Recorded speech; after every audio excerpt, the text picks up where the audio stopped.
Hello guys. आज हम लोग जो टॉपिक अध्ययन करेंगे वह है प्रतिरोधों का संयोजन।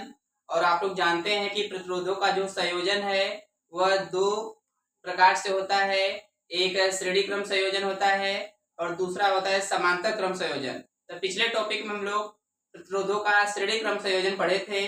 आज की टॉपिक में हम लोग पढ़ेंगे प्रतिरोधों का जो समांतर क्रम संयोजन है, किस प्रकार से प्रतिरोध जो है समांतर क्रम में एक दूसरे से जुड़े होते हैं, उसके बारे में हम लोग अध्ययन करेंगे। तो आपको बता दें, जो प्रतिरोध होते हैं अगर वह समांतर क्रम में जुड़े हैं तो प्रत्येक प्रतिरोध का जो पहला सिरा है वह एक बिंदु से जुड़ा होगा और प्रत्येक प्रतिरोध का जो दूसरा सिरा है वह दूसरे बिंदु से जुड़ा होगा।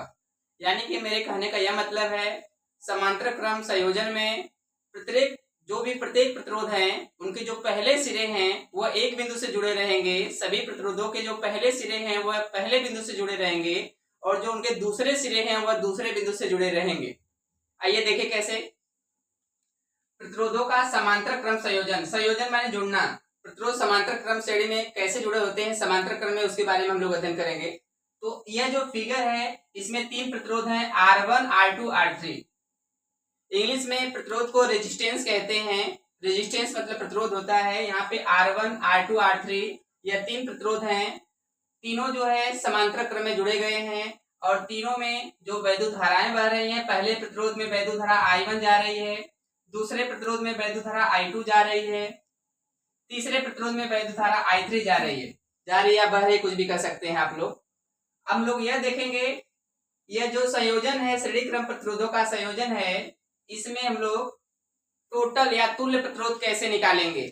अगर हम लोग मान लें पूरा परिपथ में कुल विभवांतर V हो, अगर कुल विभवांतर V हो और इसमें जो प्रतिरोध हैं पहला R1 है, दूसरा R2 है, तीसरा R3 है, इनमें जो वैद्युत धाराएं हैं क्रमशः I1, I2, I3 बह रही हैं, क्रमशः बह रही हैं। यह कुंजी लगाई गई है। कुंजी के लिए हम लोग क्या करेंगे, परिपथ को बंद और चालू करने के लिए कुंजी लगा दिए हैं। यह बैटरी है, प्लस माइनस में बैटरी है। देखिए, समांतर क्रम संयोजन में प्रत्येक प्रतिरोध का पहला सिरा, जितने भी प्रतिरोध हैं इनका जो पहला सिरा है वह एक बिंदु A से जुड़ा हुआ है और इनका जो दूसरा सिरा सब है वह B से जुड़ा हुआ है। यानी मेरे कहने का यह मतलब है, प्रत्येक प्रतिरोध का जो पहला सिरा होता है वह एक बिंदु से जुड़ा होता है और सबका दूसरा सिरा जो होता है दूसरे बिंदु से जुड़ा होता है। इस प्रकार के संयोजन को हम लोग समांतर क्रम संयोजन कहते हैं। समांतर क्रम संयोजन में प्रत्येक प्रतिरोध का पहला सिरा एक बिंदु से तथा दूसरा सिरा दूसरे बिंदु से जुड़ा होता है। माना तीन प्रतिरोध R1, R2, R3 हैं और इनमें वैद्युत धारा क्रमशः I1, I2, I3 बह रही है। यानी कि पहले वाले में I1 है, दूसरे वाले प्रतिरोध में I2 वैद्युत धारा बह रही है, तीसरे वाले प्रतिरोध में I3 वैद्युत धारा बह रही है। परिपथ का कुल विभवांतर V मान लीजिए। पूरा जो परिपथ है, पूरा जो फिगर है, इसमें टोटल विभवांतर V माना गया है। ओम के नियम से पहले प्रतिरोध के लिए वैद्युत धारा I1 बराबर V बटे R1 हो जाएगा। दूसरे प्रतिरोध के लिए वैद्युत धारा I2 बराबर V बटे R2 हो जाएगा। तीसरे प्रतिरोध के लिए वैद्युत धारा I3 बराबर V बटे R3 हो जाएगा। अगर हम लोग टोटल वैद्युत धारा को जोड़ दें, अगर परिपथ का कुल वैद्युत धारा I मान लें कि टोटल परिपथ में कुल वैद्युत धारा मेरी I बह रही है, तो I बराबर I1 धन I2 धन I3, तीनों वैद्युत धाराओं को जोड़ देंगे। I1 क्या है, I1 का मान V बटे R1 है, I2 का मान V बटे R2 है, I3 का मान V बटे R3 है। जैसा कि हम लोग देख रहे हैं तीनों में V कॉमन है, V तीनों में है, इसलिए इसको कॉमन कर लिया जाएगा। दोनों पक्षों से V कट जाएगा तो 1 बटा R बराबर 1 बटा R1 धन 1 बटा R2 धन 1 बटा R3।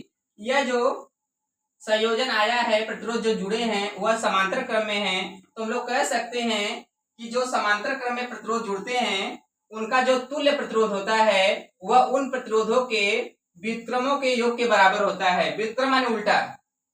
समांतर क्रम संयोजन में प्रतिरोधों का तुल्य जो प्रतिरोध होता है उन प्रतिरोधों के व्युत्क्रमों के योग के बराबर होता है।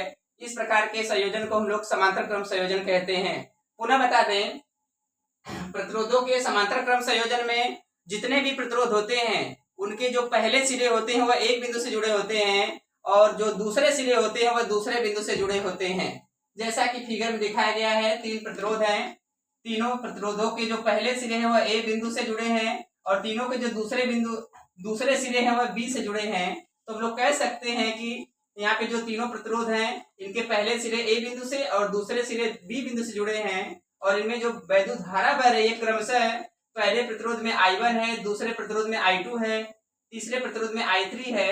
अगर हम लोग इसको ओम के नियम से हल करें, अगर वैद्युत धारा निकालें पहले प्रतिरोध के लिए I1 बराबर V/R1, दूसरे प्रतिरोध के लिए I2 बराबर V/R2, तीसरे प्रतिरोध के लिए I3 बराबर V/R3, अगर कुल वैद्युत धारा इस परिपथ में टोटल परिपथ में कुल वैद्युत धारा I बह रही है, I बराबर I1 धन I2 धन I3, तीनों को जोड़ेंगे, I1 का मान V/R1 है, I2 का मान V/R2 है, I3 का मान V/R3 है। अगर V को कॉमन कर लिया जाए तो दोनों पक्षों से V कट जाएगा, 1/R बराबर 1/R1 धन 1/R2 धन 1/R3।